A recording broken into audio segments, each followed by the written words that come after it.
So obviously, Elizabeth Warren did not perform very well in New Hampshire, and a lot of people, I think, rightfully realized that this was a must-win state for her.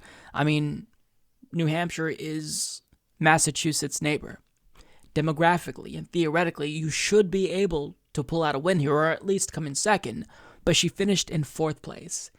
So if you can't finish in at least the top 2 or 3, if we're being extra charitable, in a race that should be a cakewalk for you, I just don't know how you're going to have a clear path to the nomination. And if I were Elizabeth Warren, I would see that the writing's on the wall, and I would be trying to unite the progressive wing of the party. Sure, there was that spat between her and Bernie Sanders, but if I'm thinking about the future and getting my agenda implemented, I would be trying to unite the party.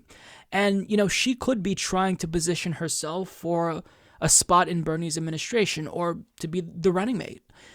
And even, beyond that, she could position herself currently to run again in 2024 or 2028. But what she's doing now is the opposite, and her behavior makes no sense to me, but it's not shocking. So rather than trying to unite the progressive wing so we can beat the centrists, she's choosing to not only attack Bernie Sanders again, but attack his supporters. Supporters, mind you, that she will need if she somehow were able to pull out a win and become the nominee. Take a look. But the fight between factions in our party has taken a sharp turn in recent weeks, with ads mocking other candidates and with supporters of some candidates shouting curses at other Democratic candidates. These harsh tactics might work if you are willing to burn down the rest of the party in order to be the last man standing. They might work if you don't worry about leaving our party and our politics worse off than how you found it. And they might work if you think only you have all the answers and only you are the solution to all our problems. Yeah, it's almost like there's a lot at stake, and we have to be relentless in pushing back against the corporate propaganda being espoused by other candidates like Pete Buttigieg and Joe Biden. He lies about Medicare for All. Amy Klobuchar says that Medicare for All means that we're taking away health insurance from people. Are we supposed to just not say anything, not respond, just be quiet as they lie about a policy that would save lives? So forgive me if once in a while we get a little bit rowdy and, we become less civilized and we post rat emojis under Pete Buttigieg or snake emojis under you. If I'm running for president, I'd rather some other candidate supporters post snake emojis underneath every one of my tweets than have another candidate just lie and say I'm a sexist or imply I'm a sexist. Elizabeth Warren makes no sense to me. I don't get it. And look, the sad thing is that in the beginning of this campaign, she was running a pretty phenomenal campaign. It wasn't perfect, right?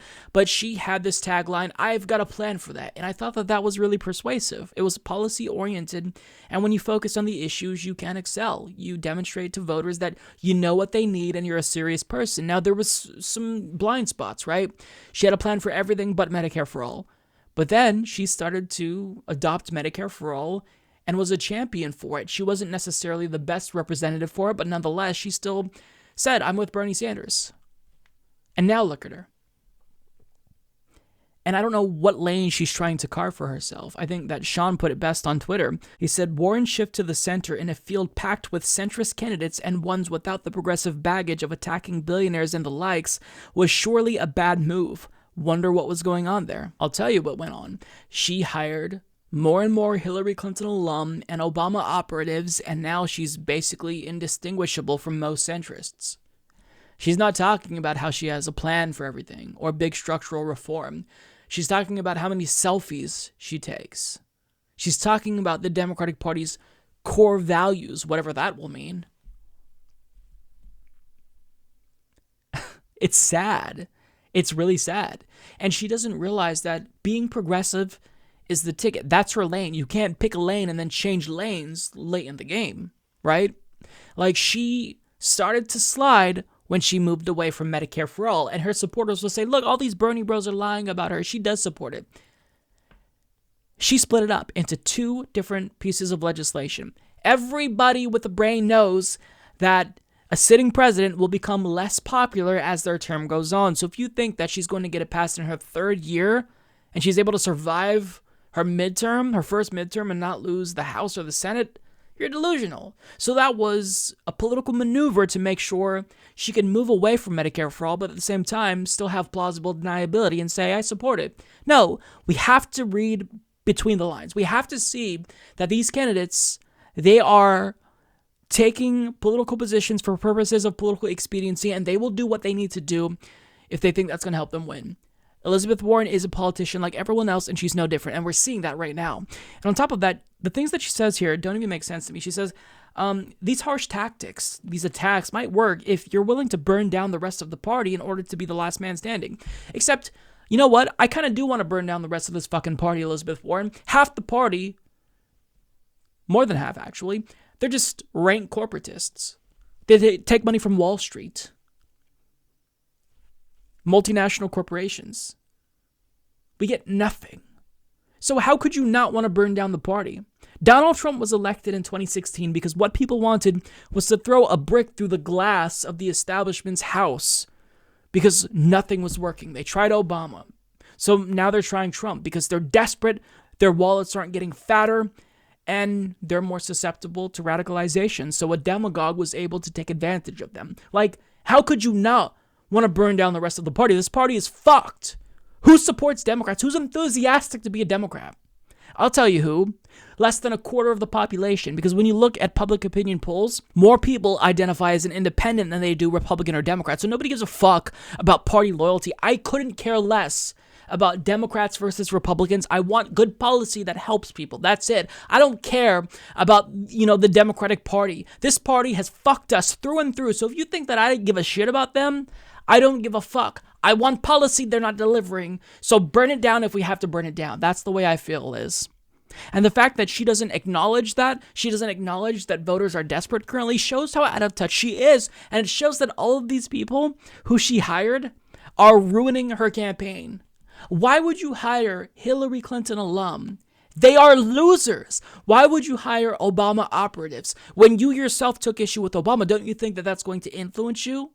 I mean, you can see the way that she is influenced by the people who are advising her. They are the dumbest people ever. Anyone who is advising Elizabeth Warren should never have a job in politics again because she took a viable campaign. She was the front runner at some point, and they just threw all of that in the trash because she couldn't possibly defend one progressive position of Medicare for all. How pathetic is that?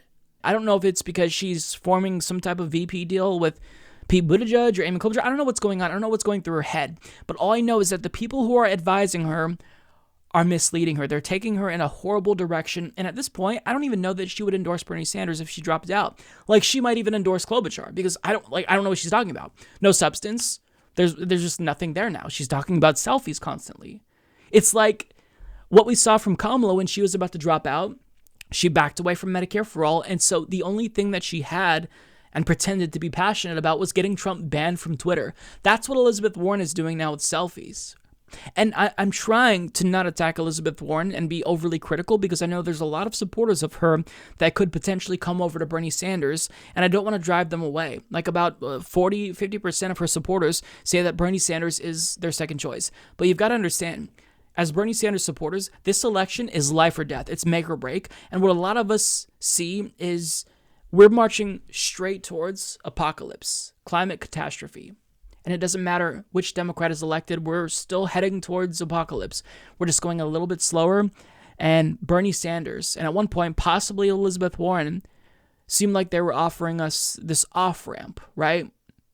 So it's like Bernie Sanders is the life jacket that was thrown to us as we're drowning, and Elizabeth Warren grabs the rope and she's trying to reel it in so we can't grab it. That's the way it feels. And look, I'm someone who, I don't enjoy hating on Elizabeth Warren or criticizing her. In 2014, I wanted her to run for president. I was part of that nerdy draft Warren campaign because I didn't want Hillary Clinton to be the nominee because, well, look how that turned out. So it's like you want people to believe and you don't want to hate people, right? You don't love to hate people.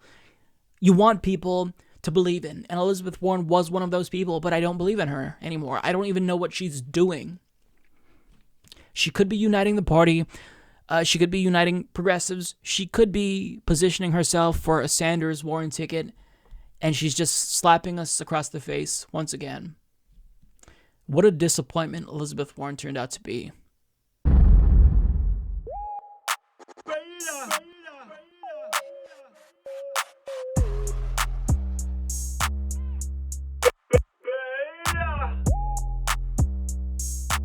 Alpha male, not a beta male.